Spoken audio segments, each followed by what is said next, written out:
Meie kooli õpilased on väga paljud valinud Tallinna Tehnikaülikooli ja loodame, et see trend on jätkuvalt sama kõrge või kasvav veel.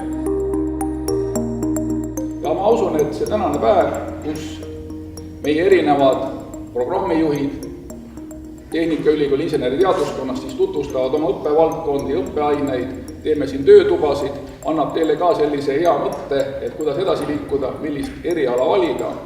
Ja lõpuks tahaksin ka seda öelda, et kui Tallinna Tehnikaülikooli lõpetajad lõpetavad, nad saavad 1,7 Eesti keskmist palka kohe pärast lõpetamist. Teiste ülikoolide tavaline see lõpetamise tase on kuskil 1,2 Eesti keskmist palka. Nii et insenerid on hinnatud, nende töö on hinnatud ja neid ka tasustatakse hästi.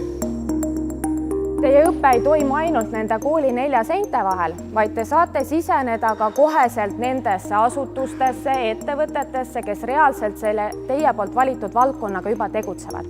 Teine väga suur tugevus on praktiline ja mitmekülgne õpe. Need, kellele meeldib õpingute käigus paralleelselt kogu aeg ise ka midagi praktilist teha, siis TTÜ-s väga suur osa õppetegevusest ongi suunatud just praktikale.